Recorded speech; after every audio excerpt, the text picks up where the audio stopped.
Welcome to the February CapMac Users Group meeting, and I'll mention here, and I'll mention it again, but we have visitors with us from the St. Louis Mug as well, again this month. In addition to that, let me ask later. Let me go ahead and just talk a little bit. We have ways of you following us, and they're here, they're in the email, numerous ways to keep up with what's going on. What we have for tonight is, as I mentioned, a joint meeting with Gateway Area Macintosh Users Group. Glenn House, who presented last week, will give his Glenn's Goodies presentation again tonight. Koki Craig is going to talk about the Capsule app, and then our primary speaker, Dave Hamilton, is going to give us a recap of CES. Let me move on so we can get to there. The board meets the first Wednesday of every month. There are the officers listed, and I'm going to get photos to add to this at one point, but I think everyone here knows what everyone looks like. It's the same group for the most part that's been with us for a while, with the exception of Tom Morris joining us for this year. We have a number of appointed positions. Those listed in green have told me they want to do it again for 2024. I haven't heard from those in white yet. I'll be pestering you to find out whether you want to come back and continue in that job. I am still looking for someone who can lead the effort to kind of help document the history of CapMac and talk to some of the older members. If you're interested, let me know so we can get you on board doing that. One of the things over the past few months is we've had a number of visitors here, and we've been missing having anything to really pitch to them why they should become a member of CapMac. So I put a couple of slides together here to address that. One thing, your funds that come from membership fees go towards CapMac expenses. The net domain name, website registration. Most importantly, for what we're doing tonight right now is our subscription to a Zoom account. You get access to discounts. We have the annual picnic and door prizes as things that are covered by the expenses. And then the benefits are taking advantage of some of those things. And what are our dues? Well, they're fairly simple. Standard membership, $36. Student or educator, first responder, military or veterans, $24 a year. And we do have a program for those who are unemployed and looking to help them out for a brief period of time. If you have any interest in that, there's a link on the website to go. I please ask any visitors to consider joining CapMac. We love having you here, but your joining CapMac helps to continue the programs that we have. Just as a reminder, we do or have been recording these meetings on Zoom for what, 3+ years now, almost 4. So we have a backlog of programs in our YouTube channel. So if you want to go back and see a prior program, you can easily do that. We have do the help desk. We had some discussion tonight. We always try at our meetings to spend the first half hour of unrecorded time from 6:30 to 7 to try to address en masse any questions, technical questions that are brought up. And there's usually a lot to learn there. Jill Fraser is still wanting to try to do a women SIG meeting of some kind. If you are interested, please contact her so that she can start pulling together those of like mind to have a program. Newsletter, I haven't got one out yet, but it will be coming out. I'll be attaching it to the email that addresses the Coffee with CapMac in about 2 weeks. So you should see it then. The others are still available and can be downloaded. News of interest is pretty limited. I haven't been pulling many things lately. The most things that most people are interested in are these discounts that are available to any mug user at any mug in the world. The thing is, there's a discount code you have to get, and I'm the custodian of that for the moment for us. So if you want to take advantage of any of these discounts, send me an email and I can let you have that information. The last thing before I turn this over to Glenn to talk is, do you have any tips or other short topics that you would like to share? We have Glenn talking about some goodies tonight. We have Koki sharing about an app. We encourage at CapMac to get our members to talk about things that are of interest to them, things that they think might be useful or of interest to others. What's a trick that you use all the time? Maybe not others know about it. So sharing that information is very interesting, and it helps getting all of our members participating in the program. Now, that's all I have to say. The only thing I wanted to add, and I've started a couple of times, is to invite any visitors we have tonight, if they're willing, to introduce themselves. And I'll pause while I'm waiting for someone to speak. John, I've got something free. I've got 2 4-gigabyte memory cards taken from a 2020 iMac. They're Apple. They're in good condition and they work. Any CapMac member that wants them, let me know, please. All right. Thanks, Tom. Well, since there's Hello, no... Harper. Say again, please.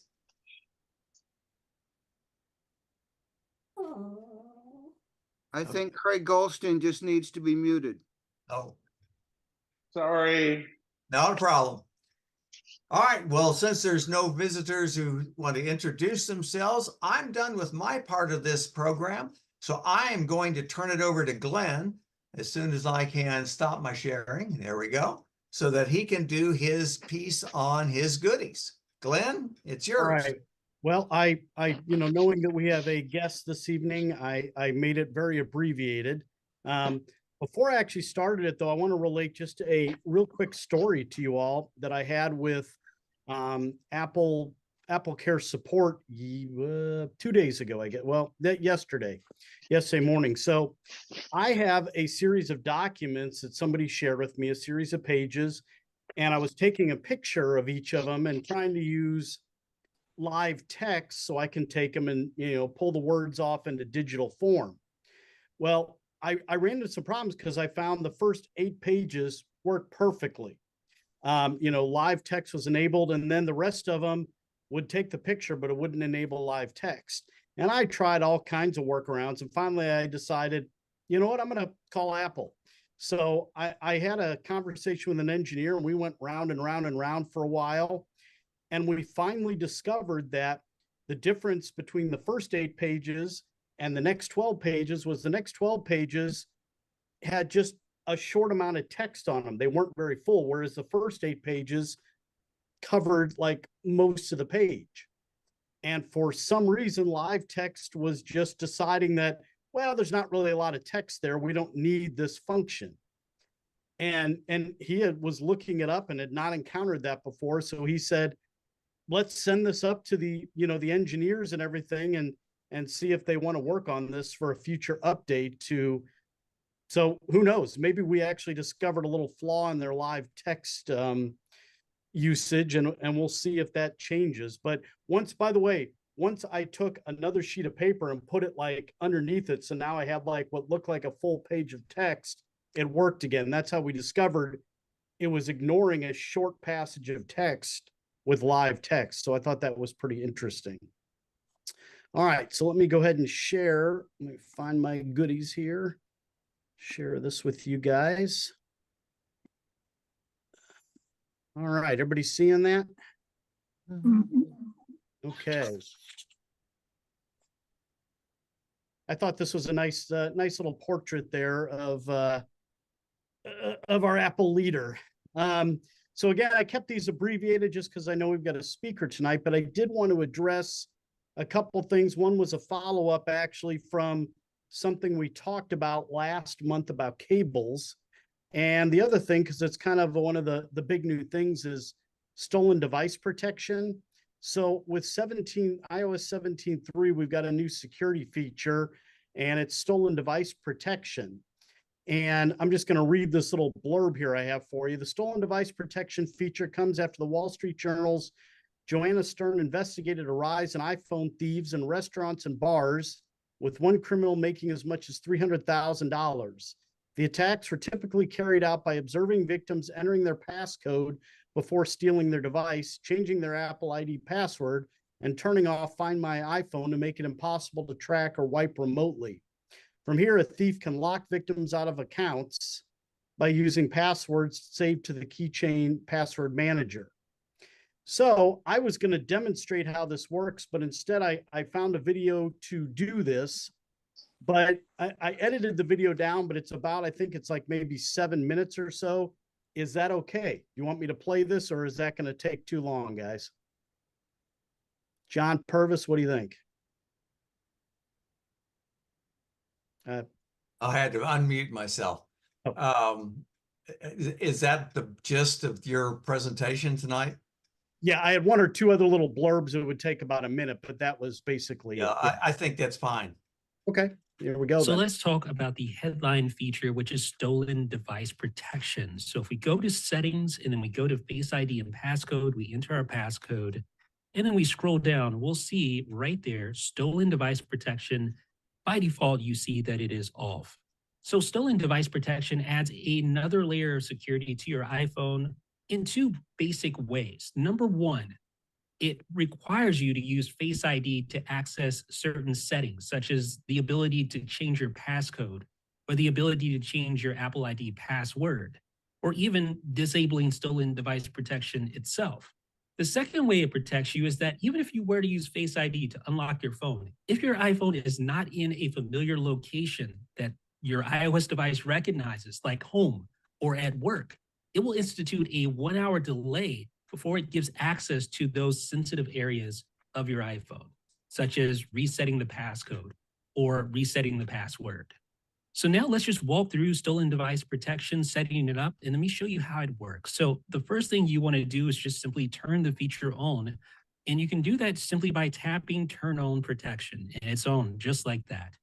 Now, if I want to turn off, since I've already authenticated and I'm in a familiar location, I just simply tap turn off protection, and it can verify with either Face ID or your passcode, just like that. So now I'm going to try to change my password with stolen device protection enabled, but keep in mind, I'm now in a familiar location. All right, so I'm going to go to my account settings, go to sign in and security, and then tap where it says change password. Now, I'm not going to look at the Face ID sensor, and you'll see it ask me for my passcode, like normal. But the reason why it allows me to use my passcode is because... Oops, sorry, guys. I don't know what I did there. Hold on. Let me get, oh, I'm going the wrong way. Let me get this back, and I will get us where we're at. to use Face ID to unlock your phone.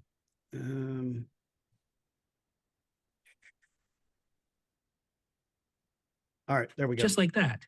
So now I'm going to try to change my password with stolen device protection enabled, but keep in mind, I'm now in a familiar location. All right, so I'm going to go to my account settings, go to sign in and security, and then tap where it says change password. Now I'm not going to look at the Face ID sensor, and you'll see it ask me for my passcode, like normal. But the reason why it allows me to use my passcode is because I'm in a familiar location. In previous versions of iOS, it didn't matter where you were, you could use your passcode to access these sensitive areas. And that's a problem because what would happen is that thieves would learn your passcode, they would steal your iPhone, and then they would go in and change your password, change your passcode, etc. So let me show you how with stolen device protection, now your location plays a major part in protecting your phone. So if we go to settings, privacy and security, location services, you'll see all the various applications that have access to your location. And of course, you can globally disable location services. But if we scroll all the way down, what we want to access is system services, because within system services, you'll find something called significant locations. And that includes locations that you frequent often, such as home or work, So your iPhone knows whether or not you're in one of these significant locations. So what we'll show you here is you can see that the iPhone system services is using your location right now to know where you are. So I'm going to go in and actually disable these significant locations. So I'm going to just put my passcode in. You can see I have 120 records, 120 significant locations there. What I'm going to do, I'm going to disable significant locations and then show you the difference when trying to go in and changing your password or your passcode. So let's go ahead and disable significant locations. Select turn off, and now significant locations are disabled. So we keep all the rest of the location access enabled, but just disable significant locations, including frequently accessed places like your home or your work. So we're going to go all the way back, and now we're going to try to change the password again. But the difference is, from the iPhone's perspective, you're no longer in a significant location like work or home. So stolen device protection is going to get a little bit more aggressive here. So I'm going to choose change password, but not look at the Face ID sensor. You can see it's trying to authenticate. Let's try again. And now notice Face ID is required. So it's not going to allow you to use your passcode, which a thief may have stolen, to access sensitive data like being able to change your password or passcode. So the only option, just to tap OK, because from the iPhone's perspective, you're not in a significant location, and it's not going to allow you to access these sensitive areas without using your biometric authentication, in this case, Face ID. But that's not all. Notice what happens when I do use Face ID. So I'm going to tap change password again, but this time I'm going to allow it to see my face and unlock using Face ID. So change password, looking at the sensor. Now you get this security delay required to change password. So even if you use Face ID, if you're not in that familiar location, iOS, in an effort to protect you, will institute a security delay that lasts for 1 hour. And you will still be able to access your phone during this delay, but you're not going to be able to access these sensitive areas like being able to change your password or being able to change your passcode until you're in a familiar location.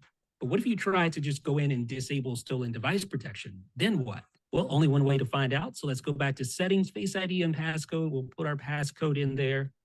And then we'll scroll down and try to disable stolen device protection. And I'm not in a familiar location now. So I'm not going to allow Face ID to see me. And you're going to see Face ID is required. So this time, just like we did before, I'm going to allow Face ID to see my face. I'm going to try to turn off protection again. And there it is, that 1 hour delay notification. So even if a thief was able to somehow gain access to your biometric data, there's still going to be that 1 hour delay before they can make any changes. But what if I try to turn off the passcode? So I tap it. I don't look at the Face ID sensor. Try Face ID again. And I get the same message, Face ID required. This time I'm going to look at the sensor, allow Face ID to authenticate, but bam, yes, indeed, same 1 hour security delay. Now, this time I'm going to go ahead and tap where it says start security delay so you can see what happens. So you get a little countdown timer, time remaining. You'll get a notification when the security delay ends. So indeed, after that hour elapses, you'll get a time-sensitive notification that the security delay has ended. It'll link you directly to the area you were trying to access. Now, the thing is, if you go back to your significant location like home, the security delay will actually end earlier and you'll be notified. Let me show you. Now, to simulate this, I'm going to go back to privacy and security and then go back to location services. And then scroll back down to significant or system services first, and then significant locations. Go ahead and authenticate here. And now I'm going to re-enable significant locations, basically simulating me arriving back at home because I'm actually home. And once iOS recognizes this, it'll send you a time-sensitive notification telling you that the security delay has ended. So any second now, we should receive that alert. And there we go. Security delay ended. You can now continue with settings. You tap on that. It'll take you to the settings area that you were trying to access. In this case, Face ID and passcode to disable the passcode. So hopefully that explainer of stolen device protection helps you to understand what the feature does and why it's so useful. But basically, it prevents a thief from learning your passcode and then going in and immediately changing sensitive data like your password. You definitely don't want to do that because that has all sorts of negative repercussions. But not only is this feature useful, iOS 17.3 contains over. All right. So I hope that was a pretty good explanation of how the stolen device protection works. When I put this in PDF form to share with both CapMac and GAMUG, I'll have the link there to that video if you want to go back and look at that again. I was originally going to demonstrate, but I found that video and I thought, well, I thought he did a pretty good job of explaining that. Just real quick, couple quick things. Last month when we met, we were talking about cables and how you know if they're any good or anything. Well, recently I came across a Consumer Reports study about charging cables, and they did all kinds of testing, and they tested real cheap cables. They tested expensive ones. They've got ones from Amazon Basics and Anchor and Belkin and Apple. And so they did bend tests, twist tests, and they doing all that, they came up with which cables you should buy. And the ones they recommend the most of cables are, number one, the Apple Lightning cable. And obviously, as you would expect, the shorter the cable, the better the cable is usually going to be. And number two, the Amazon Basics USB-C cable, that's only $655 they recommended. So just because we're a little short on time, I won't go into more details about their methodology, but I thought that was an interesting follow-up because we're having a conversation about cables. So I think a couple months ago, you guys might have heard the story in the news about the Alaska Airlines jet that had the door blow out. And there was a iPhone that they found that survived the fall that was from a little over 16,000 feet. And the guy who found it, posted this on his X account, and finding it, and the phone actually survived, and it was actually working. And so, of course, the company that saw this, so I liked Ryan Reynolds' tweet, is that Mint Mobile. He saw that they were using Mint Mobile, of course, never one to miss a marketing opportunity. But then, of course, the company that made the case that was around the phone, it was the Spigen Cryo Armor case. They made sure to put that out that, hey, look, our case, how good it works, that, this thing fell from 16,000 feet and survived. So I thought that was an interesting story that came out of that. And then finally, Apple Vision Pro in the wild. We were talking about Apple Vision here a little while ago, and I think it's kind of funny, some of the pictures that I've been seeing. And I thought this was kind of a funny tweet. It says how Android users would look through an Apple Vision Pro, since sometimes the two systems don't like to play nice together, like with messages. I thought that was kind of humorous. And then this is an actual picture of two people eating out wearing their Apple Vision Pros. Then we had this guy. There was a whole video of him driving with this on, which is a little scary. And finally, I thought this little one was kind of funny. What summer of 2024 will look like with your tan lines from having your Vision Pro on as you're out in the sun. All right, so there you guys have it. Like I said, just my abbreviated Glenn's goodies tonight. So there you go. Well, thank you, Glenn. Sure. Any questions for him before we move on to Koki? All right, Koki, you ready to demo that app? Okay, my doctor recommended the Capsule app, and it's spelled just like the word capsule, CAPSULE. It's a local one, but I think they have capsules all over the United States. And I use it for my monthly prescriptions. Like some of my well, I can tell you first. that my doctor gave me the information, and it tells you that capsules from Austin, and it's 210 West 7th Street, Suite B, Austin, Texas 78701. Phone number is 512-863-5000. You can fax at 512-299-0795. And so you can have your prescriptions transferred, like I did mine, transferred to them from Walgreens. And that's where I had mine transferred from. Okay, I'm trying to get my app to go back where it was. Whoops.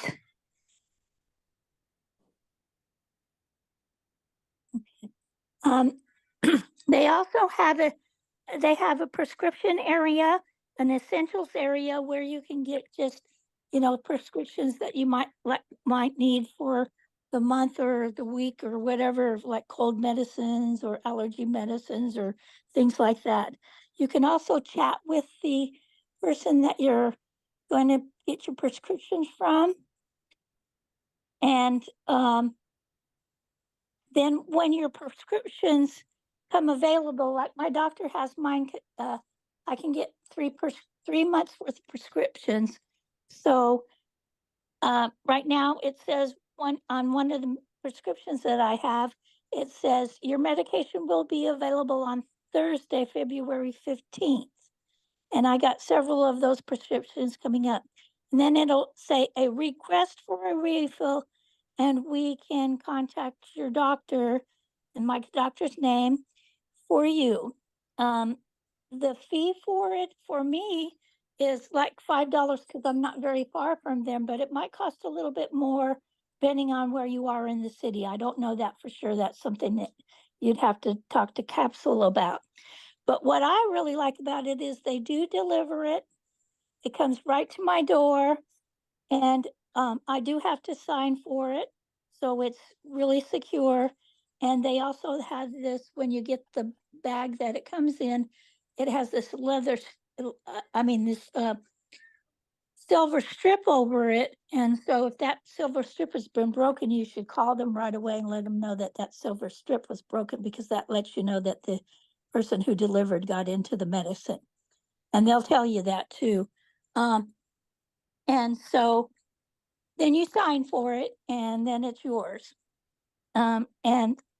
And you put in your credit card for it, so you don't have to worry about, having to pay anybody money. And like I said, when my prescriptions are delivered, depending on how many I get, it's usually around $5 for me, and which for me, that works out really good, because it usually would cost me $10 one way just to go pick up medicine, and then $10 the other way. So it cost me about $20 to go pick up medicine. So this is wonderful for me.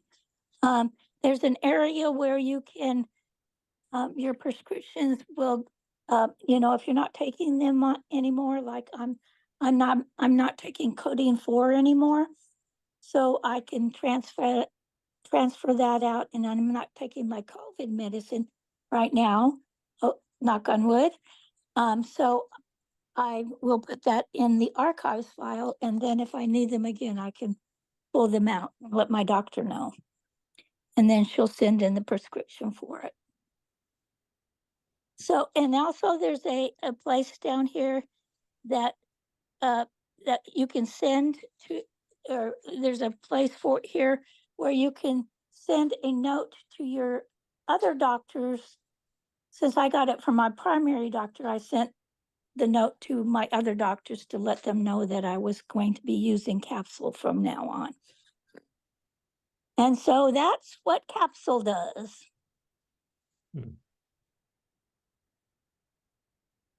Well, thank you, Koki. Does anyone have any questions for her?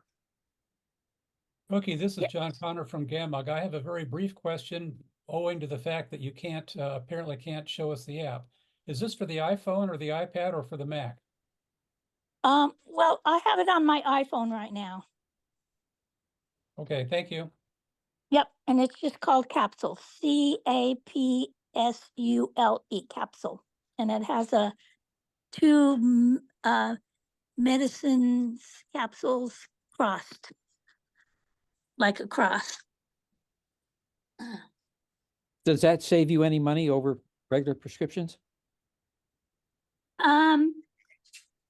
Well, since I use United Healthcare, it goes through my United Healthcare.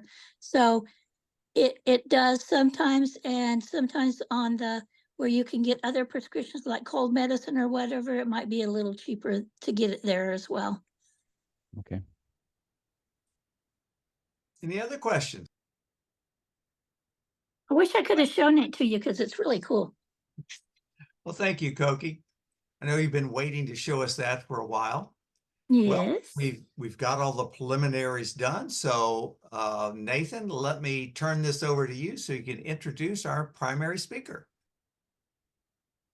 So our speaker tonight is Dave Hamilton. He is a podcaster in the Mac Geek Gab podcast. He is also was the co-founder of the Mac Observer, now acquired, but he has long been a Mac and Apple geek, and please welcome Dave Hamilton to talk about CES. Hey everybody, thanks for having me. I'm glad to be here. Yeah, it's always a pleasure to get to chat with you folks, and I've actually been enjoying learning all the stuff that you folks are teaching me about. So happy to be here, Glenn and Koki. That was really nice. Hi, Dave. Howdy. Art Smith. It's good to see you, Art. It's been a long time, my friend. It has been, man. Wow. I trust you've been doing well. Just rocking along. I don't know how to stop. So that's what I keep doing. So Very good. yeah. So yeah, we decided, talk a little bit about the fun stuff that we saw at CES and just the gist of CES. That really, in terms of products, CES has become the place to go and see the things that are either just released or will be released later this year, for sure. Macworld Expo obviously doesn't happen anymore. I'm glad that CES does. It's a very different show from Macworld, of course, but there's still, I would say, in the pre-COVID lockdowns, 2019, 2020, the CES attendance would be about 150,000 people. Now, this year last year was kind of empty. I would say it was felt about half full. This year, most of the events that I was at were pretty full. I don't think they've released numbers yet, but I wouldn't be surprised to see it over 100K in terms of the number of people that were there. So which is nice to see. It's it's good that and there were plenty of cool products to see. So I have all kinds of things to talk about. I want to keep this as interactive as possible. So, because I'm used to just talking with nobody speaking back to me. So we get to do it differently here. And so I want to do that. I want questions. If I mention some products and it reminds you of something, let us know, and we'll talk about it, because that's the beauty of these kinds of things. I love getting together and doing all this. I figured I would start with our iPhones, and specifically how we hold them in our hands, because I don't know about you guys, but I don't like having to hold my pinky underneath my phone just to hold my phone up so that I can do whatever it is I'm doing. I like to have a little grip on the back of it. My favorite grip, and I'll explain why, is the pop socket. Now, you can create custom pop sockets, and you'll see that I did. So I got the little Mac Geek Gab logo on there. Pop the pop socket on. MagSafe makes life so much better. And then pull the pop socket out and it holds it up. I don't have any problems with this in my pocket. I know some people do, but I don't. And so I consider myself fortunate on that. The cool part about pop sockets is they come on and off easily with MagSafe. You can also have a pop socket wallet, which of course you can also custom make.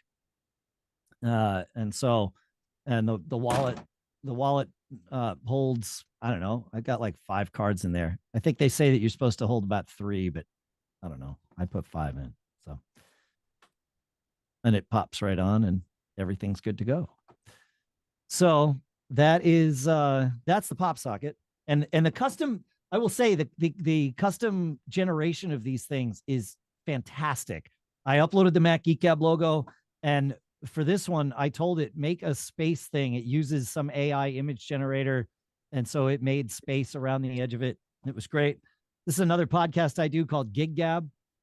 So I put the Gig Gab logo up, and then I just told it, make purple instruments that match the purple color of the Gig Gab logo.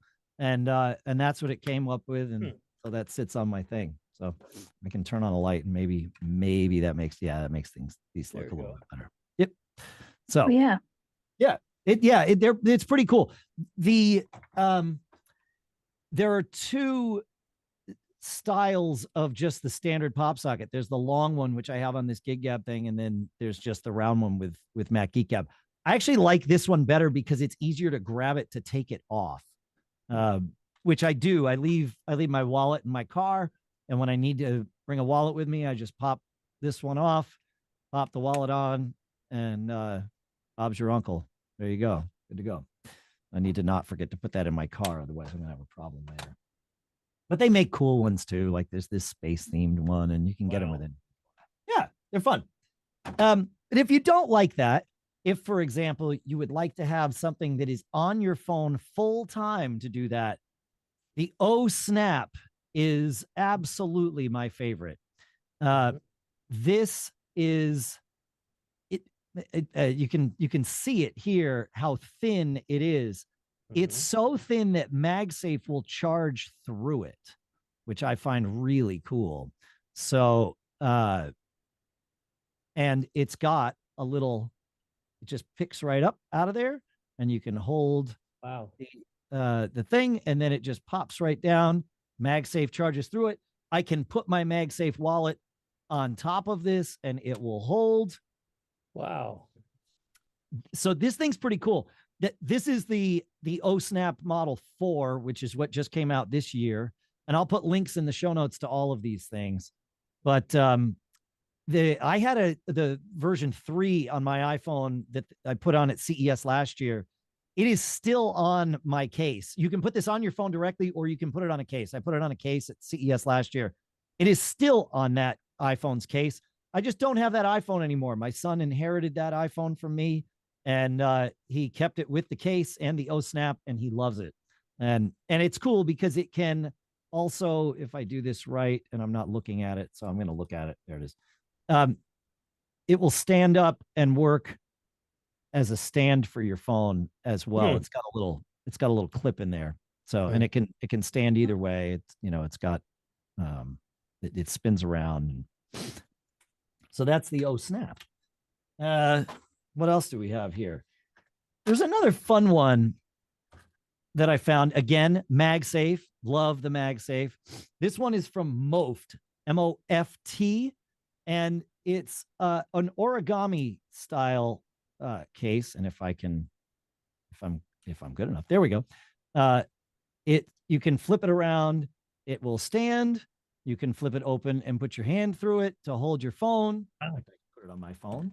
There's no reason we have to do this as though there's no phone here. So it folds pretty flat, and then it's got its origami. And of course, it can sit your phone this way or this way. And otherwise it sits flat. And yeah. And it has, I'm trying to think if I can show this. Yeah. This lifts up. You can put, it's a wallet too. You can put a couple of cards in there as well. So Not as many cards as the pop socket, but you could easily put your ID and a credit card in there if you wanted there in the MOFT one. While we're on the subject of wallets, I guess actually there's one more thing from our friends at Spec. Spec made the case that's on my phone. You can see that this case has a little indent here. This is for Spec's Click Lock with MagSafe. So when we put normal MagSafe on, like this pop socket, we can, with a little bit of effort, we can bring it askew. And it doesn't really, it kind of sits in there, but it doesn't lock in. Well, Spec made something called Click Lock. And when you put it on your phone, it locks in and you can't move it. It actually pulls a little magnet out of the middle of whatever the device is. I've got a Click Lock wallet. This is their Click Lock stand, handle, whatever you want it to be.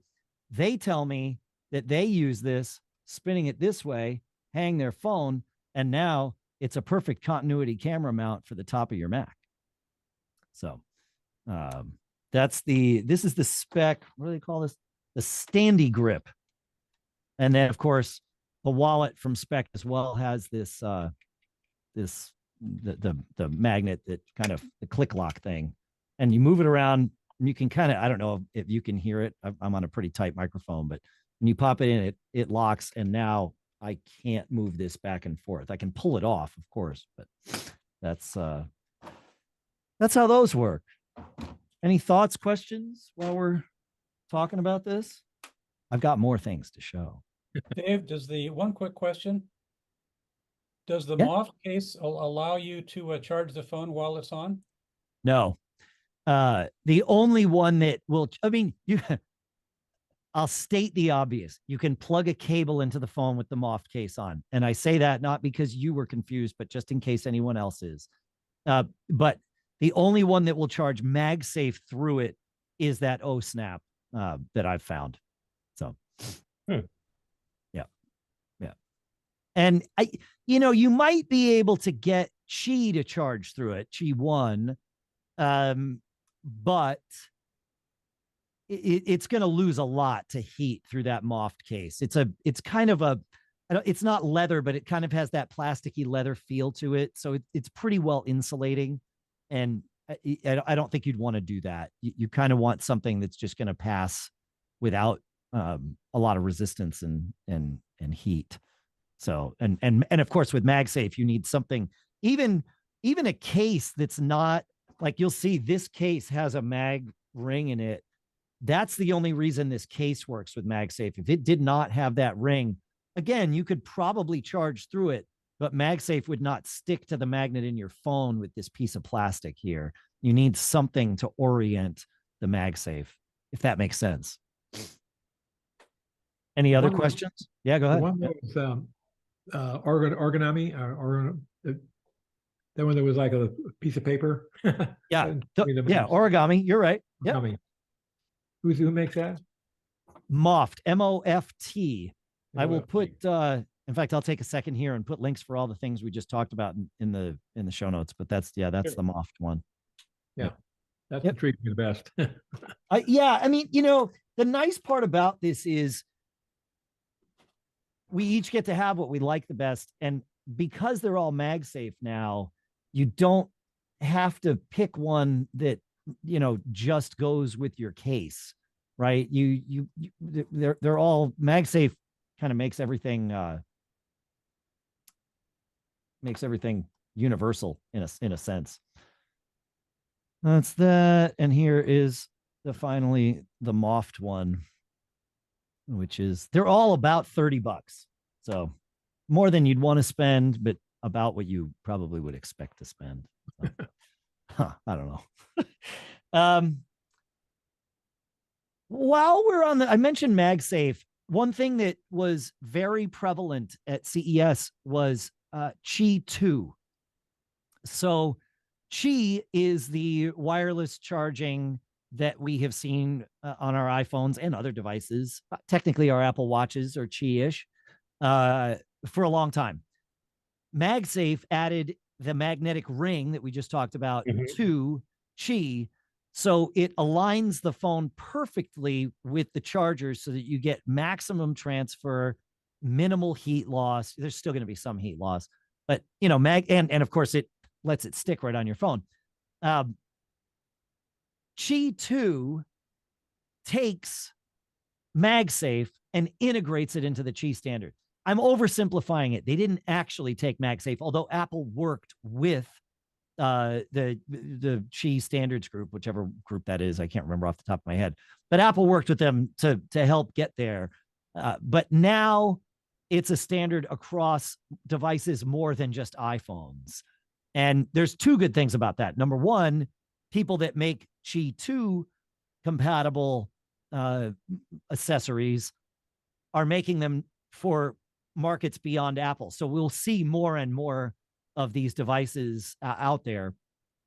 The second good thing is you don't have to pay the Apple tax. The bad news is you have to pay the Qi 2 tax, but the Qi 2 tax is less than the Apple tax. Those 3-in-1 stands that you get that have you can put your, on your bedside table, you can put your phone on it with MagSafe, you put your watch on it, and then it's got a little pad for your AirPods or whatever. That's why they call them 3-in-1. Those, if they are truly MagSafe, if they're just magnetic and it's some off-brand Chinese company, you can get it for about $30, but it won't charge at full speed. If it's MagSafe and it's got a Apple Watch puck on it, you're going to pay $150 for those. And the reason is those manufacturers are into Apple for $36 worth of parts before they even think about designing their device. The watch puck, the MagSafe, all of it, $36 worth of parts to Apple. They won't tell you this. In fact, when I say this to them, they're like, well, we can't acknowledge that. I'm like, I know, but trust me on this, that no one disagrees with me either. It's $36. If you're fortunate enough as a manufacturer to get placement and shelf space in an Apple store, if you have paid them this tax, you get a better margin at the Apple store. So they give a little bit back to you, but not everybody gets placement in the Apple store. The Qi 2 thing, well, let's talk about my favorite thing from CES is this from Anker. It is called the MagGo wireless charging station. So it's small. It's not the lightest thing in the world, but it's light enough that I'm totally willing to travel with it. And it has a Qi 2 pad, which means it is a magnetic pad right there on it. So it will charge my phone. But wait, I said 3-in-1. So it will lift up like this and sit on your bedside table. So you've got MagSafe there. You have a Qi pad for your AirPods here. And oh, by the way, you can twist it this way and get into standby mode, which is nice to be able to have. But I did say 3-in-1. And so, yes, you charge your watch hanging off the back here. It all sits there. It's $110. So not 150, also not 30, but it comes with a USB-C cable that plugs in with a right angle, which I really like, and a 45-watt charger. So it's not inexpensive. It's Anker. You're getting quality, but this thing, I love this thing.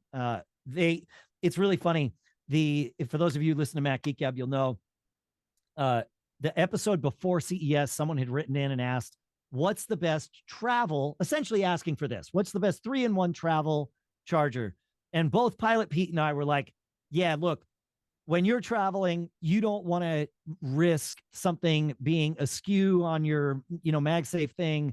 And so you don't want to use MagSafe while you're traveling. Just use cables. They're reliable. They're fast, all of that stuff. They gave me this thing the second night of CES, and away went my cables. And I used this for the rest of the trip, and I plan to use it in Mexico. I used it in my hotel. I had to go to Connecticut this weekend and used it in my hotel there too. So it made a liar out of me, and I couldn't be happier. So who's the manufacturer? That is Anker, Anker, and I am putting a link in the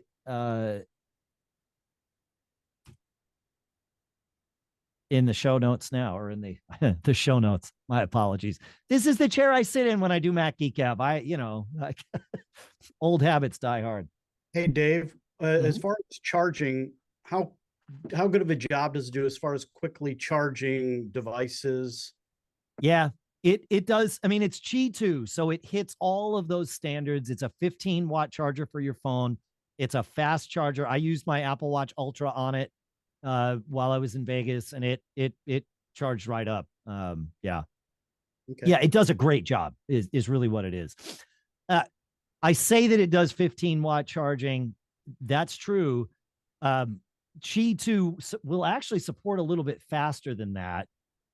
And Mophie has a battery pack that will charge faster than 15. They can't quite advertise it yet because of some questions with the Qi 2 consortium, whoever they are, but it will do it. We've tested it. So Is there any issues with it being charging too fast for the battery? no, I mean, look, it's a good question. The official answer from everybody is that the iPhone will manage the charge, right? It will only pull as much power as it deems safe. And that includes the iPhone factoring in the heat and all of that good stuff. So no, it won't overdo it. However, charging on Qi does cause your iPhone, and therefore the battery inside your iPhone, to heat up more than it would if you plugged a cable in, because Qi or MagSafe, any kind of wireless charging, does have a heat loss component, and the heat isn't actually lost. It's energy loss converted into heat. So heat loss is one of these misnomers. It's heat generation that you are paying for. And it heats up your battery. And so, yes, probably over a 5 to 10 year period, you would notice a marked difference in the battery life of an iPhone that was never charged on MagSafe versus one that was always charged on MagSafe. The reality, though, is most of us don't keep our iPhone batteries for 5 to 10 years. And you can change out an iPhone battery with Apple for, what is it, $60 or $70 or something. So, and that, as a tangent, that is something that will often make a difference. If your phone is down to 80% of its battery lifetime capacity, which you can look up in settings battery, and I will walk us there in iOS 17. On settings battery, you will see battery health and charging, and the first line there is maximum capacity. I have no idea if my camera's focusing on this, but that maximum capacity, if that gets down into the low 80s, there is a good chance that that phone will be operating a little more slowly. CPU wise, it will be throttling its own CPU so as not to overtax the battery that is now getting weaker. We've heard from plenty of people with, iPhones 12 and iPhones 11 that have gone to Apple, swapped out the battery for whatever it is, that $60 or $70 fee.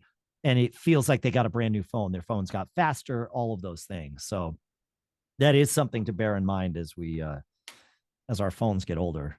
My phones never are allowed to my phones get older, just not when I'm using them, because I have this job that forces me to buy new iPhones every year. So, that's how it goes. Where are we here on things? Oh, well, while we're on the subject of iPhones, and since I lived in Austin and I know how big the mosquitoes can get, I don't like when my arm or my leg or whatever itches because of a mosquito bite. And we've learned that the itching happens because the poison from the mosquito having bit you is still kind of processing in there. Mm-hmm. And you can cook the crap out of that and stop the process, right? You can boil the poison essentially. And there's a company called Heat It that makes this handy little thing that goes on your keychain. And this one isn't out yet, but it will be. This is really the thing. And you can see it's got a little USB-C port. This is the thing that's not out. There's an Android one with a USB-C. There's an iPhone one with Lightning. This is the iPhone one for USB-C. It's coming. They promise. You run their app on your phone. You plug this into your phone, and then you'll see it lights up. And when you tell the app, cook the mosquito bite, you put it on there, and it will cook it for you in about 10 seconds. It's gonna hurt. Trust me on this. But then the itching is gone. So, Wow. yeah. About that. Yeah. It's a pretty good little thing. And this is also going to Mexico with me, although we're going to be at a resort, and I think they spray for mosquitoes to the point where it probably affects the way I think for a week, but that's okay. I'm going to be at a As we resort in Mexico. grown, What's that? as we grown, As we grow, there you go. Heat it. And I will put a link to this in the show notes too. Good. All right. So Dave, how long after you get bitten do you have to apply that device? you can still feel it itching. Once the itching stops, the device isn't going to help you anymore. Okay, so you don't have to get it within the first like 15 seconds or for 2 minutes or anything like that. Oh no. No. When later that night, when you're, driving yourself crazy, you're like, aha, did I bring that thing? The worst part about these is losing them. You can buy these as stand, like not this, but they sell a device that does the same thing as a standalone unit, right? And it's got batteries and you put it in. I have no idea where mine is. So my guess is a year from now, I'm going to say, I have no idea where mine is. But right now I know where this is. But it does have a little loop to put on a keychain or something. I don't have keys anymore, so I don't know what to do about that. But I'm gonna find somewhere to put it that hopefully persists. Hopefully I won't outsmart myself and put it somewhere that I never remember. All right. Yeah. Can I take a detour and talk about cables? Because we did some digging I know you were talking about cables, Glenn, and it reminded me of the questions that I had about USB and Thunderbolt cables, specifically after I saw a stupid YouTube video by the How It Works guys or whatever. Most of the time, I really like what they do. I have no idea what happened with this particular video, but they worked with a company that had essentially a CAT scan machine for cables, and they analyzed Apple's $160 Thunderbolt 4 cable, right? And they showed all the cool little things in it.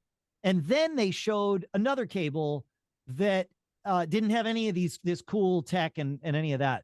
And the problem was that they compared Apple's $160 Thunderbolt 4 cable to some off Chinese brand Amazon sold cable for $6 that didn't even claim to have the same capabilities. It wasn't Thunderbolt 4. It wasn't even USB 4. Wow. And it made me really wonder, like, well, is there a functional difference between Apple's cable and other things? And so I have some Thunderbolt 4 docks. I've got some Thunderbolt 3 docks. I've got some displays that run over Thunderbolt. I've got some displays that run over USB-C, but need a certain amount of speed. And so I bought all kinds of cables that, unlike how stuff works, guys, the cables I bought all said that they were going to do the things that I wanted them to do. And they were all very different prices. I found that functionally, in terms of like plug it in and does it work, and does the computer see it as Thunderbolt or not, USB 4 and Thunderbolt are indistinguishable in terms of what the computer and the device see go between them. They are very distinguishable when I am looking at the dollar amount that is charged for these things, especially the USB 4 cables that aren't certified by the USB consortium, all of which worked. The 2-meter Cable Matters USB 4 cable, it's advertised as 20 gigabits per second, which is not full speed, is only $20, and it works great. The OWC Thunderbolt 3 cable, advertised as 40 gigs, is well, I guess we should say the OWC Thunderbolt 4 cable advertises 40 gigs because that's what you can buy today. 2 meters, $60, really $57. I bought a Lurai USB 4 cable, advertised 40 gigabits per second, $28. So half the price of a Thunderbolt 4 cable, and they work like every device I plugged into them could not tell that there was a different type of cable there.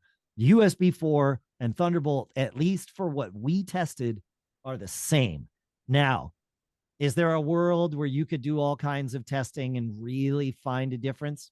Maybe. But in terms of just cables that you're going to buy to plug in a drive and you're good to go, USB 4 works fine. So So let me I ask will. a question. Yeah, go ahead. Do I have this right? You're saying that any USB 4 or Thunderbolt 4 cable, it really don't matter what one I use. They're all going to go fast enough for whatever two things I'm connecting to each other. There's no meaningful difference. Is that what you're trying to say? As long as the cable is advertised, when the speeds are advertised the same, a Thunderbolt 4 cable will go 40 gigabits. A USB 4 cable might only be advertised to 20 gigabits as opposed to 40. You need to look at the specs on the cable, but like you this pay attention to the advertised speed, and you don't care whether they call it USB 4 or Thunderbolt. You pay attention only to the advertised speed, and if the speed is fast enough for what you want to do, you're golden. That is exactly what I'm telling you. Now, if the devices are capable of going faster than your cable, and you use a cable that's slowing them down, will it still work, but at the slower speed? Yeah, yes. In fact, when I tested it, that Cable Matters cable that was only rated at 20 gigabits, it only worked at 20 gigabits. Like the rating was correct, which I wanted to confirm, because it was like, well, it's USB 4. Why does it only say 20 gigabits? Are they lying? Nope, they weren't lying. It's only 20 gigabits. It was fine. But so you can use a lesser cable if you don't care about the lower data rate. Correct. That's been my experience. Like I said, this was all just experiential testing. We weren't, I mean, I did some benchmarks to make sure that, even though the computer reported 40 gigabits, is it actually going to send data at that speed? The answer was yes. So we did some empirical testing as well, but we didn't do exhaustive testing. So we did 2 of the 3 E's. We did experiential and empirical, but not exhaustive. So Dave, I take it you were looking at data transfer rates as opposed to charging rates. Is that correct? both. So charging rates, some of these cables, USB 4 can go up to 240 watts. And I don't have any devices that will pull 240 watts, but they all would pass data just fine. And also important, they all would pass video signals up to 8K just fine, which is a difficult thing. If you're using one of those extension monitors, the portable, like 15-inch monitors that have become all the rage recently, not just every USB-C cable will work with those. Even a USB-C cable that'll do like 100 watts of power won't necessarily send a data signal to that monitor. All of these would. So anything rated USB 4, anything rated Thunderbolt 4 would. But the USB 4 is way less expensive. Dave, did you test different lengths of cable, or were they all similar lengths? No, I tested some 1 meter, 2 meter, 3 meter cables, and they all worked as advertised. Okay. Yeah, it's a great question. No, it was a fun experiment to do, and I started doing the experiment. It's just like, crap, I don't want to buy a Thunderbolt 4 cable and pay that price every time I need a cable to do a thing. And of course, then doing this test, I spent way more on cables than I ever would have if I just bought the Thunderbolt 4 cable that I needed for whatever that specific purpose was. But all in the name of education. So, I guess it's all a tax write-off. So, any other questions while we're here? Dave, is there a device that you can buy and you can plug a cable into the thing and it'll tell you what those rates and so forth would be? I'm thinking of something like a Klein Instruments tool that I bought recently because I needed to make some Ethernet cables. Yep. So I made some Cat5 and Cat6 cables of various lengths and so forth. I put my own, I wired them and put the ends on and crimped them and all that. And then I used the Klein Tools test tool to make sure that I had continuity. Yep. Do you know of a tool that would function, that would have that function that you could plug these USB-C and Thunderbolt cables into? I am certain one exists, and so I started looking on Amazon to see what is out there, and there are USB cable testers. I have not used one, but you know, if you find a USB-C cable tester, look to see what it's testing for, and you probably can. It looks like you can find something that would do that. Yeah, I'll put that search link in there, and you can take that and run with it. I do have a couple of things like this. I'm trying to see if I can find the one. These are kind of fun to have, so I will see if I can share my screen here. But you know, something like this, where it's a pass-through device and it tells you in real time what the voltage is, what the amperage is, and you know how many watts have been sent across it over time, which can be kind of fun to look at, and handy too. In fact, I have I'll find them. Hang on. I have some cables that have that in the ends of them. This isn't the one that I have, but this will suffice to kind of show you what I have. The cable that I usually charge my laptop on in the living room is something like this, where I see what the real-time usage is, so I can look at the cable while it's charging and know, all right, is it in because your laptop won't charge at full speed the whole time. It slows down the closer it gets to 100. And so I can look at mine and say, all right, it's pulling, 50 watts of power. It's pretty close to empty. But if I see that it's pulling, 15 watts of power, it's like, it's probably at 70%. I'm good. I'll pull it off charge. I'm good to go. So this is a really nice thing. And it's also nice to just plug it in and know that power is passing across it, which can be nice for troubleshooting as well. So for charging, these are the cables that I use just because I'm Dave. I'm a nerd. I like to know things. So computer nerd. Sometimes with a Z, Art. Yeah. Yeah. All right. Any other questions? I got plenty of other things we can talk about here, but happy to entertain questions too. So, did you see anything else interesting at CES? Yeah, there were a few things that made. We did an episode out there after a couple of days that we wound up titling "The Tech That Fuels Other Tech," because some of what you see at CES are the things that I've showed you, like things that we can buy or that we would use and want to buy, the finished product, if you will. But then there's also the things that just sort of feed into the device, eventually feed into the devices that we would buy. And one of them was a company called Ambient Photonics. And I'm going to hit my screen share button like I do during the show, like that's going to help. They make solar cells, but these are glass solar cells. And what's interesting about these is the amount of power that you get per square inch. They showed a keyboard that pulled just as much power as the, available in the market Logitech solar powered keyboard. Now the Logitech keyboard has solar cells all the way across its width. Like there's an extra row above the top of the keyboard that is all just solar cells. And it needs that in order to keep itself charged.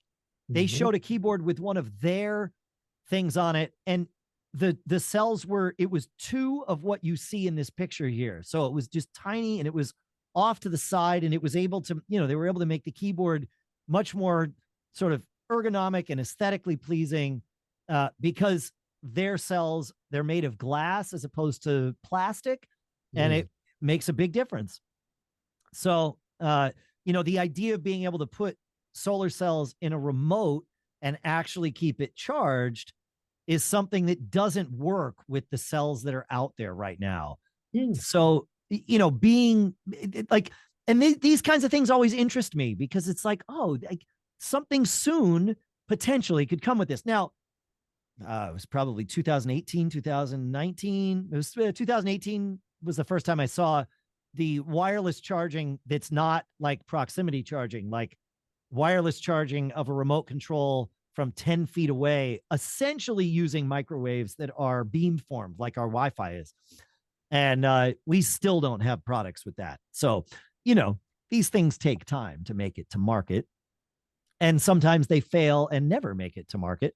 But this one, they actually had things working with it. So I thought that was pretty interesting. Yeah, interesting stuff. There was another company in that same kind of vein called Idyllic Technology, and they were pitching themselves as the future of barcodes. And their spiel was, when you're doing mass processing with barcodes, if there are damage to the code, damage to the paper that the code was printed on, or something in the way, it gums up the works, especially, I was there with Pete, who flies for FedEx. And so they were like, oh yeah, FedEx is a perfect example. They'll just move packages down a conveyor, and they're all sorted by barcode, and that's how they put them on the planes, and off they go. But if a package's barcode gets damaged, which happens to like 15% of the packages, then it requires a human to look at it and process it and maybe put a new code on it or something, right? So it slows down the works. You can use RFID, of course, but RFID is super expensive, way more expensive than printing a piece of paper that's a sticker and putting a barcode on something. Their thing is about a penny per code, and it's passive. It's not even RFID, which is also sort of passive. It is a passive technology that uses radio waves. And the way that it works is they're little stickers, and they can go inside of things because they don't need to be right on the surface. They need to be relatively close. You can't have too much insulation. But radio waves are sent at these things, and they resonate at a unique frequency, almost like a unique song, if you will. So it'll be a unique set of frequencies that is unique to that particular code, and you send the radio waves at it, you receive the frequencies, aka the unique song, back, and you know what's there. Doesn't matter. It can be inside the box. It costs a penny to make. And so they're talking about that as the future of identification, the future of barcodes, which, so nerdy, in my opinion, but that's what we go out there to do. So nerdy. Again, same vein, although there are products where you could buy this if you want to spend the money, is Wi-Fi 7. Those are out there in the market. You will pay a steep premium if you're going to put Wi-Fi 7 in your home. A single access point is going to be $600, $700, $800. If you're going to do a mesh system, you're pushing $2,000 to do that. Yeah. So most of us are not going to put these in our home, but it's out there. And in time, like everything, I expect the prices will come down. It's using the 6 gigahertz range. But what's cool about Wi-Fi 7 as opposed to Wi-Fi 6 is not only does it use a different signaling methodology that allows it to go faster over the same radio frequencies, but it will use all available bands simultaneously. So instead of it being, well, does it work? Is this device communicating over 2.4 or 5 gigahertz or 6 gigahertz? The answer is yes. It's communicating over all of them. And that's how you get this that's part of how you get this massive throughput. Where it can be really handy right now is if you have a home where you need a mesh system, but for whatever reason, you have a lot of congestion, right? Network congestion of, from neighbors or other devices. Yep. 6 gigahertz is fairly open. And so you use Wi-Fi 7, and you can use Wi-Fi 6E for this, but Wi-Fi 7 is going to be even faster. Even if your client devices don't support Wi-Fi 7, if your mesh points do, they talk to each other using Wi-Fi 7. This is a fairly uncongested realm, especially the 6 gigahertz portion of it. And you wind up getting decent bandwidth between your mesh points, which means that your mesh system for your client devices works well, because even if the mesh points are speaking Wi-Fi 7, it's all backwards compatible. So when your client devices connect, they can connect at Wi-Fi 5 or Wi-Fi 6 and everything's fine. And yes, $1,500 is a lot to spend on a mesh system, but you're looking at someone that earlier this year spent $1,000 to wire 2 Ethernet drops into his house. So when you start, right, well, I mean, I needed to have electricians at my house for a day, and, snaking cable in the walls and doing all the things and cleaning it all up and making it look good and all that stuff. And so, if this suffices and it's less than it would cost you to do that, well, then maybe that's the way to go. So, Wi-Fi 6, Wi-Fi 7 rather. There's quite a few companies. Eero's got it. TP-Link's got it. Netgear's got it. I'm really interested in checking out the TP-Link Archer series with the Wi-Fi 7, because it seems like I'm a nerd. I've been a big fan of the Synology routers for a long time, because they have a great interface that gives you lots of features and nerdy features. And it seems like TP-Link is planning to compete with this with their Archer series in the Wi-Fi 7 realm. So I'm eager to check those out. So, any questions before we move on? Dave, other things being equal, do we know whether Wi-Fi 7 would give you a better wireless backhaul if you have things like plaster walls and other sort of barriers to transmission? Plaster walls tend to be kind of the Achilles heel of all radio waves. So I don't think it's going to make a difference. No. What we have found, if you're trying to use mesh with plaster walls, is think line of sight.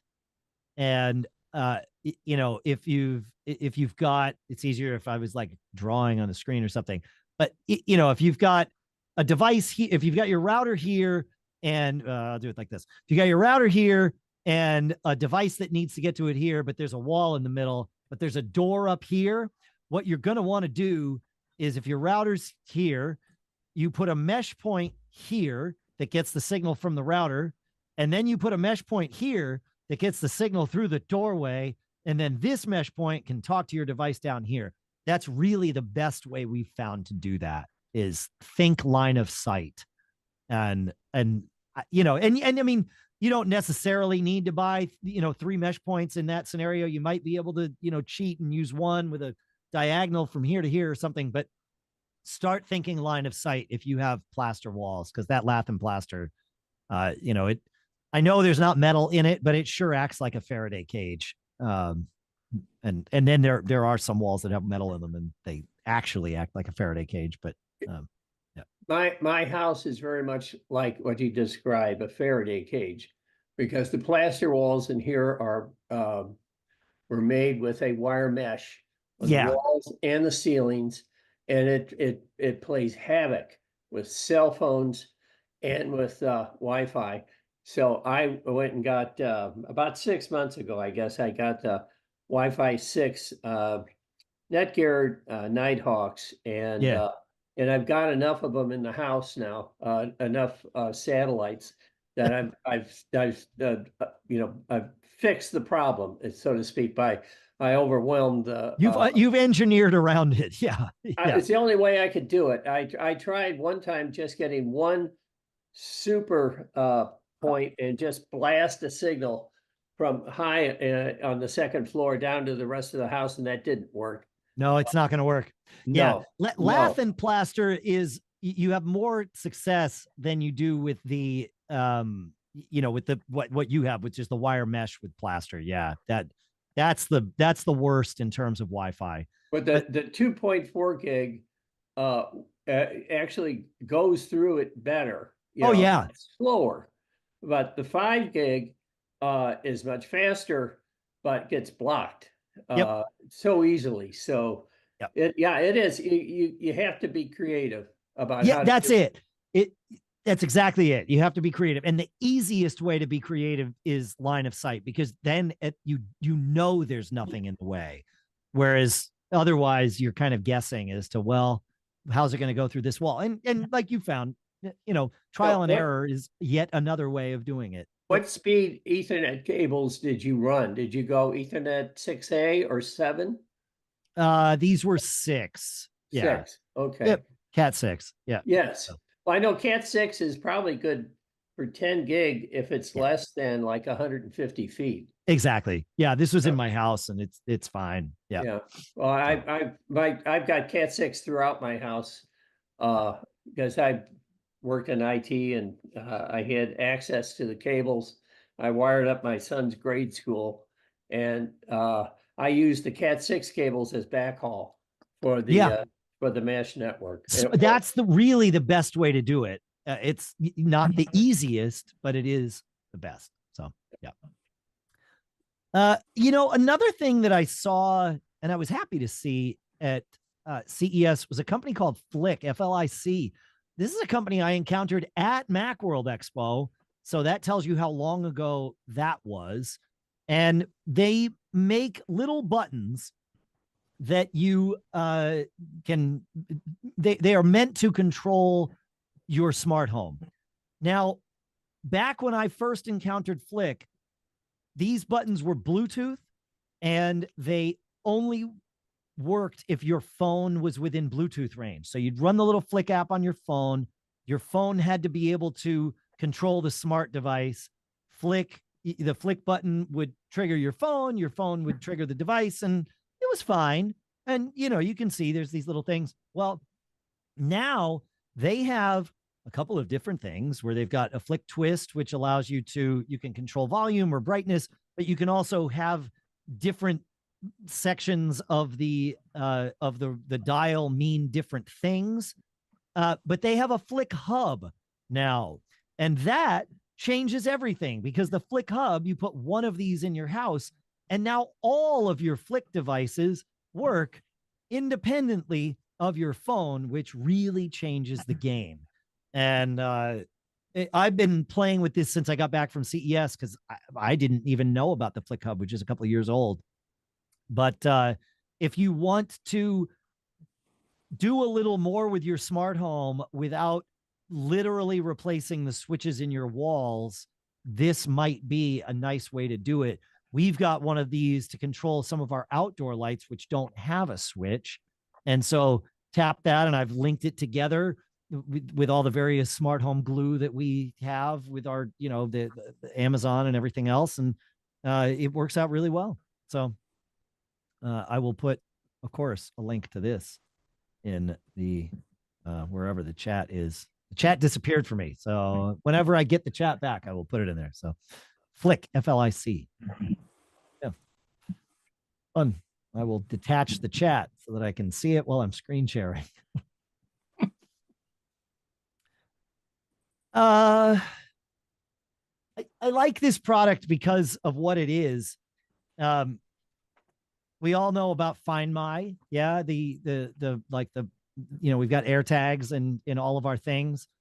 AirTags don't necessarily fit the right form factor for all of the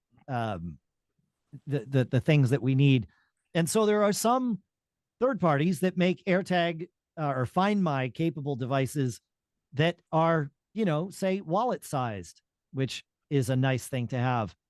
The folks at Chipolo made this one, but the problem is when they made this batch of them, they realized they weren't as black as they were supposed to be. In fact, they're more of a charcoal gray. And somebody said, well, we should throw them out, make another batch, call it shrinkage. And somebody else said, why? They function just fine. And so they embraced it. And I don't know if, I think you can see they embossed the in cursive, the phrase perfectly imperfect on them, and they sell them for $35. And it is a Find My capable thing. It's super thin, obviously would fit fine in your wallet, fit fine in like a purse, or a backpack is really nice because you can kind of tuck it into a little pocket somewhere and it's done. I've got one of these in my suitcase, and $35, perfectly imperfect from Chipolo. So they really embraced that whole thing. They had a perfectly imperfect display at CES, which I thought was nice. But $35 for the little thing. So are these going to run out once that production batch is sold out, or are they going to make more? That's a really good question. I asked them that, and at CES, they didn't know. They do make what they call the card spot, which is what these were supposed to be. So you can still get them. And there's other companies that make them too. I will dig into my bag of show and tell here. Our friends at Rolling Square, I'm pulling this up. Rolling Square. It is called the Air Card. Yep. Because I just want to pull up the price. Oh, they say it's not out yet. Pre-orders were paused. Amazing. Question. Yeah. How does that thing get power? AirTag has a little watch battery in it that you replace. It's got a battery in it, and it is, I don't believe it is replaceable based on everything I can see. However. So the product's junk when the battery wears out. Yeah. I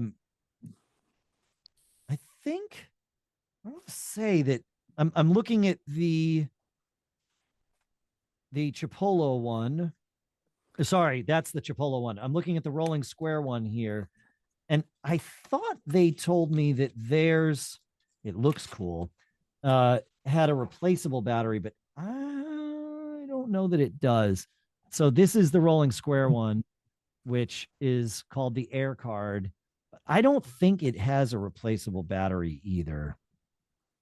1 year battery life on this. Oh, yeah, they are. Okay, I was correct on this. So the Rolling Square one does have replaceable batteries. And I will put that link in the show notes too. Show notes. I'm just going to call them the show notes. We're going to go with it. It's going to be okay. They're the notes for this show. But yeah, this is the Air Card, and you can replace the battery. They're little thin batteries, and you can replace them yourself. So are the batteries proprietary to that company? I don't think so. I think they are pretty standard batteries. Yeah. And let me make sure I am not lying to you about the Air Card, because this one might, or the Chipolo one. Let's look. I have the link. I got it from the show notes. Let's see. Battery. Nope. I'm looking on the wrong spot. Battery. Yeah. The Chipolo one is not replaceable. They have a renew and recycle program where you can buy a new one for half the price. So there you go. Yeah. Any other questions? How long are we going here? How late does everybody want to stay up? You'd be surprised how late this group would stay. I I did not share my ground rules at the beginning of this meeting, but no one has broken them. There is one ground rule. I suppose there are others, but there's one that I know of. And that is if anyone shares what's going on with the Bruins game while we're doing this, I'm going to leave because I'm going to go watch the rest of the Bruins game, although it's probably close to over. So, but no one has ruined the Bruins game for me. So I'm good. I'm happy to go back and watch it on time delay. One thing, this is going to sound crazy, but I have had one of these for a little while and I love it. It is, oh, where is it? Yeah, there it is. It is the Dreo Smart Humidifier. Having a humidifier that is controllable via, I mean, I control it with an app that's, you know, so it's a Wi-Fi humidifier. But what's really nice is I have this thing in my bedroom. I have it start on warm mist mode 2 hours before I go to bed each night, which is what it takes to get our bedroom up to the right humidity. And then when we go to sleep, it changes into sleep mode, which is all the lights go off and it's just in cold mist mode and it stays that way until 9 in the morning. The nice part about it is I'm not just forgetting to turn it off and running the humidifier all day, every day. And the tank then therefore winds up lasting me like 3 days instead of 1. So I don't have to change the tank every day. And it's smart enough. You know, I tell it I want the humidity to be whatever, 50% in our bedroom. And when it gets to 50%, it stops and then turns back on again when it needs to. And it warns me. I get a little notification on my phone when it says, hey, I ran out of water, which is really great because otherwise I don't know that the stupid thing ran out of water. So it's, it's one of those, things. It's just, you live in Colorado, don't you, Dave? I live in New Hampshire. New Hampshire. Okay. Yeah. Got you mixed up with one of your colleagues. Yeah. I was going to say, problem here in Central Texas is we have to have dehumidifiers. You need the opposite. That's correct. I'm lucky That's to right. get it down to 50%. There was a company at CES that reminded me of a friend of mine who was a client when I was in Austin. It's this guy named Mike Morgan. He wasn't there at CES. At least I don't think he was. But he lived out in Dripping Springs. And they were greenhouse people. They actually wound up selling their whole greenhouse business to HEB. He runs a recording studio still out there in Dripping Springs. But he created this whole, they learned about water filtration and got really good at it because when you run a greenhouse and you're selling, they were selling all of the plants that you would like flowers and everything that you would buy at HEB back in the mid to late 90s were all from him and his wife. They ran the business. And then HEB wound up acquiring that business from him. But, they learned a lot about water filtration. And so at their house, they had a series of dehumidifiers that they ran the water that they pulled from them through this, passive filtration system. All of the water that they drank and cooked with in their house was pulled from the air. The only water that they, pumped out of their well was for showers. And he said, we could actually do that too, but we haven't gotten there yet. There was a company at CES marketing those types of things. So using your dehumidifier as your water source for your drinking water. So perhaps something to look into. I don't have their name right in front of me, but hey, Dave. Yeah. Question about the humidifier, their smart humidifier. How good is it at, I don't know if you can speak to this, but how good is it at maintaining that desired level of humidity? Amazing. And I've been shocked. I have a sensor on the other side of the room and it gets it up to that. And then it just kind of, it kind of does this a little bit as you would expect, but yeah, it's pretty good. Yeah. Well, I asked because you see in the background my guitars. Right. Now here in St. Louis, we have a similar issue to Texas. I mean, the Mississippi Valley is very humid, but during the winter when it's colder, you know, I need to keep especially my acoustic guitars humidified. And Yep. I've got just a regular old humidifier here. And so it's like, it would be great to have something like that. So that's why. Yeah, no, I've been really impressed with it. Yeah. And I mean, here in New Hampshire, it's not, humidity wise, it's not all that different from Texas. When we aren't running the heat in our house, it's very humid here. You need central air here, just like you do in Texas, but here you need it more for the humidity than for the heat. So you need a multi-stage system. It's a whole thing. But yeah, in the winter when our heat's on, obviously it dries things out. So yep. Yeah.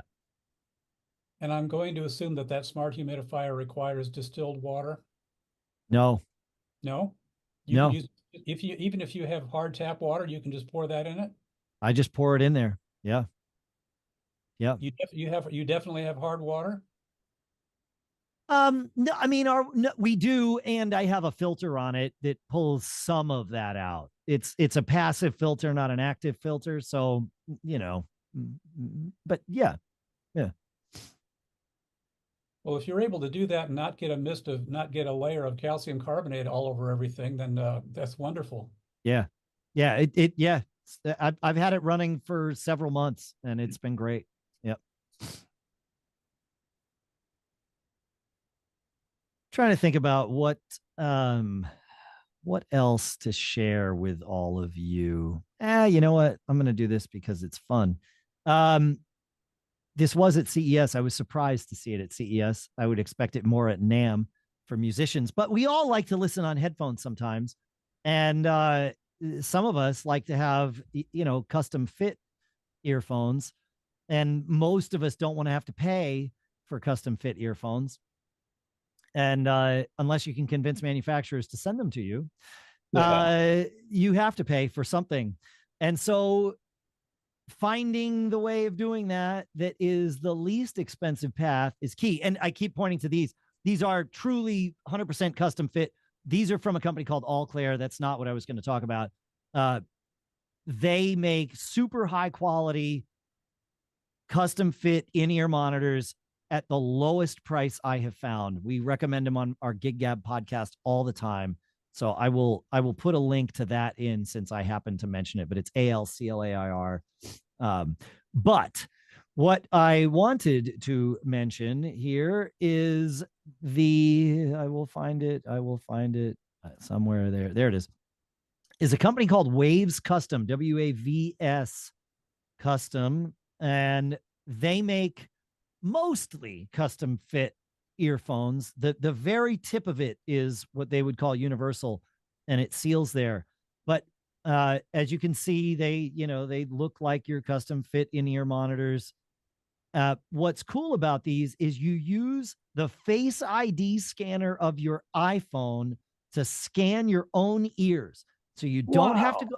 Yeah. You don't have to go to an audiologist. You don't have to go to anybody. You do this yourself. You send the scans to them. If they need you to do it again, do it again. And then, and then you order your ears. Well, I guess you would order for first, but price wise, come on, where's the, there we go.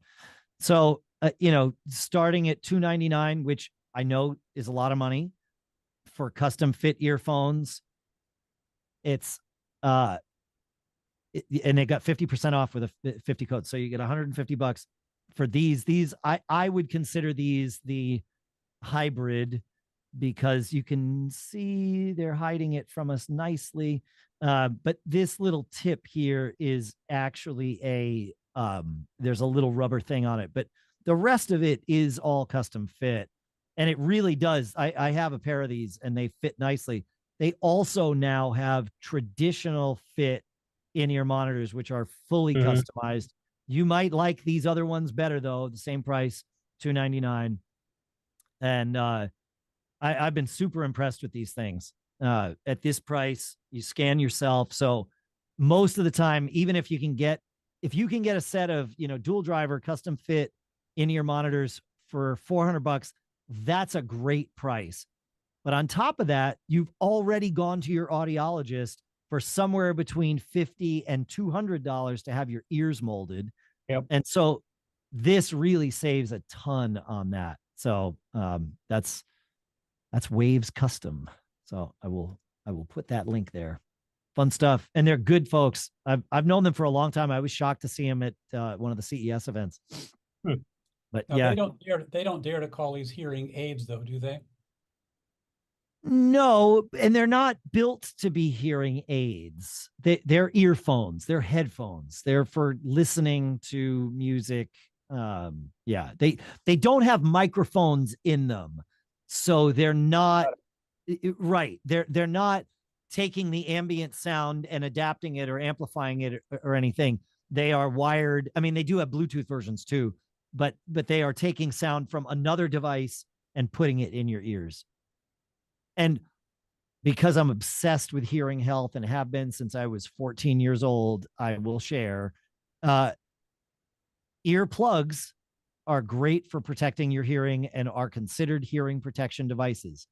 In-ear monitors, while capable of allowing you to protect your hearing, because, on stage, let me see if I can find my my drums, or, even sitting behind the drums. Or is it? Yep, there's my drum set. There you go. That's just over here. They seal you off from the outside world, and so in theory protect your hearing. But they have speakers inside them, and so you can turn them up and make them as loud as or louder than it would have been if you didn't put them in. So be very careful with your hearing with earphones, please. Are they also noise canceling? In a passive sense, yes. When these are, the ones that I use while I podcast, and they are fully custom fit and they fully seal into my ear. And when I pop that in, you could try and talk to me and I probably won't hear it unless I turn the sound up, but that blocked about 35 dB. So I can barely hear myself talk, let alone what any of you are saying out of the speakers here. So, yeah. What did you say? What's that? What did you say? Huh? I have a question for you. You're up at New Hampshire, Yeah. and there was a company. I haven't bought anything from these people for many years now, but Small Dog Electronics, are they still in business up there? I know that Dawn and Happy sold the business. I don't know if it's still in business. They weren't in New Hampshire, they were in Vermont. And I totally understand why from Texas you would see them as the same thing, because there's between Massachusetts and Canada, there is basically a square piece of land. And it is split down the middle diagonally, and Vermont's on one side and New Hampshire's on the other. So, but yeah, I don't know if Small Dog is still around. Oh, yes. I get Okay. emails all the time. The Vermont store or stores are still operating, and they also operate in the Florida Keys. Okay, great. When there are no hurricanes. Right. Yeah. Yeah. There you go. Dave, Yeah, look at that. Yep. Dave, do you ever get over to New York State? Yeah. You ever been to a little town called Binghamton? Binghamton? Yes, I have been to Binghamton, New York. Yep. You know what's there? I don't know. There's only one thing that's made that town, and it's Macintosh Laboratories. Oh, the amplifiers. Yes, absolutely. Seems to be a resurge of interest in Mac after all these years. They've been in business for 75 years. Yeah. And so I was just wondering if you'd ever been there. I went through Binghamton on my way to let me think, somewhere in Massachusetts, and I'm trying to remember where. Anyway, it's in the little, I call it a little boob that sticks down from Massachusetts. There's a little part, and there's a town in it, and I can't remember the name of the town. Anyway, I made a stop there. I went into McDonald's to get some water. Yep. And the water that I got was just filthy. I have never seen water served like that. So I went ahead and bought some bottled water. That was, there you go. Yeah. Yep. But yeah, it looks like Small Dog is happily cranking along. Yeah. There you go. Yep. Yeah. I will share one, maybe two last things, and we can keep going, but for our outdoor use, and I know you wouldn't need one part of this down in Texas, maybe in St. Louis, I don't know, is the Yarbo. This is an outdoor robot. Think of it as a robot vacuum for the outside of your house. Oh. It has a lawnmower attachment. It has a snowblower attachment. And the idea behind this is that it basically runs every day and just maintains your either yard or well, it's not going to run every day in snowblower mode, but in snowblower mode, it runs every hour throughout the storm. So it's never having to snowblow 2 feet of snow. Yeah. It's just doing, an inch or so. It goes back, charges itself, then goes back out, snow blows the next little bit. But it was built based on the rate that it snowed in that famous storm about 15 years ago in Buffalo, where they were getting, I think, 2.5 inches an hour. And this is built to keep up with that. It does have, I think, a 24-inch scoop on it that's really only built to deal with the plow. For those of you who haven't ever lived in snow, when the snow plows come by in the street to plow the street, they leave these nice big piles at the end of your driveway that are often the most difficult thing to deal with. And it is built to be high enough to deal with those. But for the most part, it's just kind of maintaining your driveway throughout the storm or throughout the summer, or the entire year, for your leaves and your grass as well. So, and it's electric. It's got its own little charging base. It goes and plugs itself into the charger, and the same unit will do grass and snow. You just change the attachment on it. It's got a kind of its own little mini trailer hitch, so it can bring your leaf cleaner if you want, and all of that good stuff. So it's expensive. It's like, it's listed at 10 grand. It'll probably sell for about 7 or 8, but these kinds of things will come down in price. I will say, if you do not yet have a robot vacuum in your house, make that the next thing that you save for and go and get. It is life changing. I now have 3 of them in my house. The one that does the floor where our bedroom is, goes at 8 p.m. every night and just vacuums the floor. Takes about, 45 minutes or something. I go to bed every night and the floor is freshly vacuumed. It's awesome. At 4 a.m., the other 2 floors are vacuumed. I wake up in the morning. I come down to a freshly vacuumed house. Only twice did I come down to it picking up gifts left by the dog. Once we were able to clean the vacuum and all was fine. The second time we threw it away and we were okay with that. And we bought another one. It was a terrible experience. And but it didn't change our opinion on the benefits of having a robot vacuum. It is utterly amazing how, and again, it's like the Yarbo, where you have to change the way you think about it. Yep. If you have to vacuum your house yourself, you're doing it. You tell everybody that you vacuum once a week. You really vacuum once every 2.5 to 3 weeks.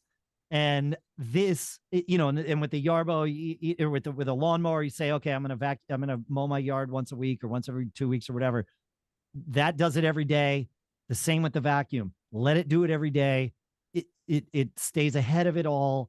It's outstanding and amazing. And I like the Roborock and the what's the other brand I like? Eufy makes good ones. There are plenty of new robot vacuums coming. We saw so many of them at CES. The innovations that we saw at CES for robot vacuums were really, for me, in the roller. For any of you that have robot vacuums, that the little roller gets caught up with hair. And if you've got pets, it's worse. If you've got someone that lives in your house with long hair, it's worse. It gets and you've got to get a knife and carve the hair off of it and comb it off of it. One company has a blade in the roller that when the hair gets to a certain point, it just cuts it and sucks it into the vacuum. Another company has the shape of the roller is not uniform. It's tapered and it's built so that anything that's on it just rolls down the end of it and gets sucked in the vacuum. So it never picks it up. So yeah. Robot vacuums are outstanding. So if you don't have one, look, people that don't have robot vacuums, the first question they ask me is about dog poop. The second question they ask me is, well, why would I want one of those? I've got to empty the thing all the time. It doesn't save me anything. Listen, even if you had to empty it every day, which you don't, but even if you did, it still saves you a ton of time, right? Because it takes all of about 39 seconds to empty the thing. Mm-hmm. We wind up emptying our robot vacuum about once a week, and it's because it got stuck somewhere. And that's the moment where it's like, oh, I've got to pick it up and put it back on its base. It's pretty good. You definitely want one with the LiDAR sensor so that it can map your home for you and see things and truly come out. Like that's important. But you don't need one that's self-emptying. You can certainly get one. That's fine. It's nice. It's a nice convenience. But once a week, you're going to find that thing somewhere anyway. And while you're walking it back to its base, which is going to take you 12 seconds, you stop at the trash can and you dump the little thing in, you put it back at its base, and it really doesn't take a whole lot of your time at all. So robot vacuums, one of my favorite. What's that? How is it on carpet? Outstanding. Yes. We have more pets than I can count, and our carpets remain, at least every morning, are free of pet hair. By the end of the day, I'm glad that the vacuum's going to run again in the night. They've got some now that will do mopping. If you have a home where you would want mopping to happen on a regular basis, the vacuums that can also do mopping, there are two styles of them. One, you have to manually shift the device from vacuum mode to mop mode and back. Again, not a huge deal. Others are capable of doing that themselves. So it can just do your home all at once and it will mop and vacuum in one pass. So if that's something that's important to you for your specific setup, then by all means, go ahead and do that. So And how is it on stairs? that's the one thing that I have not seen them do yet, which is why I have 3 of them. You don't need 3. People send me these things, and so I'm very spoiled. I lead a charmed life. So when I have 3 of them, I put them on different floors. But like when we had the one that we just threw away, most of them now, especially the ones with LiDAR sensors and specifically the ones from Roborock, they are capable of mapping multiple floors. So you can take the robot that usually runs upstairs and bring it downstairs and just tell it to run, and it will realize it's on a different floor. The first time it will map it. The second time it will identify that it's there and know where to go, and it just does its thing. So yeah. Can they detect the dog poop and then do an end run around it? That is the idea. And most of the time they do. The one that we wound up throwing away was one with a LiDAR sensor and all of the things. I don't know what happened. I mean, this thing, it had dog poop caked in the wells of both wheels. Like how it was as though it decided I'm going for it. Like, I don't know how it got itself there. It flabbergasted me. It's like, it would have been one thing if it was just on one corner of it or something. It's like, okay, we'll wipe it off, like whatever. But this was so ingrained in the whole unit. I wish I could have watched it. Like, I wish I had a camera watching the robot vacuum. Yep. There was one at CES, I forget the brand name, who has a pet finder built in to the robot vacuum. So when you're not home, you grab your phone and you're like, hey, find me the cat.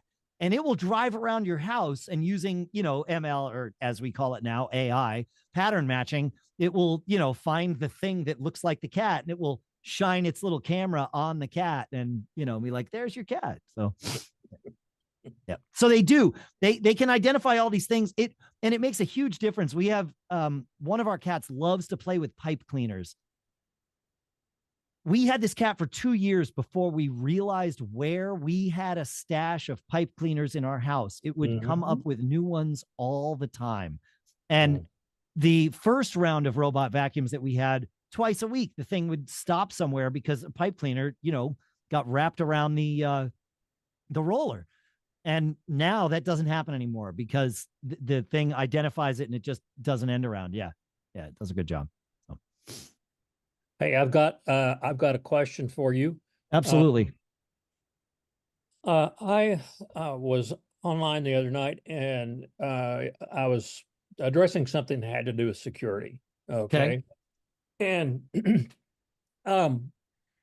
what happened, this company was advertising a little a chiclet that you could plug in.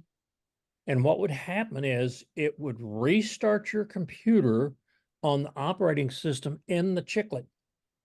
And it would go in, it would delete all sorts of crap that you had. Do you know anything about that? If it actually works for it, uses it boots on a Linux operating system, and then it goes in and looks for crap on your drive and everything, and it will delete it, and then automatically reboot into whatever either Windows or Macintosh. And does this work with current Macs that use? Yes. That have encrypted drives and all of that stuff? Yep. I've never heard of this. This is fascinating. I would love to learn about this thing. No. Well, it's what happens is the thing it does immediately is it shuts down the computer. Yep. And reboots it into a Linux operating system. Yeah. Okay. So basically it should take off any kind of security that you might have on it. Well, other than the encrypted drive though, like once you've booted from an external drive to Linux, your drive is like, unless you get in there to decrypt it for it with your password, it like there's no go. Yeah. Well, obviously this was, I don't know how they however they're doing it. Sure. Yeah. I don't know how they got around it, but just for an average person who wanted to do some kind of a security thing, it might be pretty good. What's the name of it?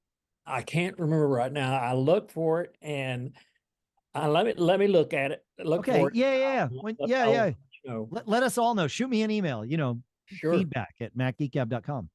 Yep. I'll do it. Sweet. So you're in New Hampshire, huh? That's where I am, as far as I know. And I'm sure we've all learned 5 new things tonight. That's great. That wasn't even the mandate, but it usually happens anyway. There you go. Ask a quick question about the podcast? Of course. When I go looking for it, all I've been able to find so far is audio versions. Is there a video version that you guys produce that I just haven't found, or do you not produce a video version? There is a video version. We don't publish the video version to Apple Podcasts. The video version is published to YouTube, and the easiest way to get there, we have a redirect. Go to macgeekgab.com/YouTube. That'll get you there. We also put the video version of each episode in the show notes for that episode. So if you go to macgeekgab.com and click on, episode 1024 that came out this week, you will see the video is right there ready to play of this week's episode. And then that's true of every episode that we've done for the last 4 years. I want to say something in there. We've been doing video for about 4 years. So yeah. And we had John F. Braun back on this week for our special 1K episode. So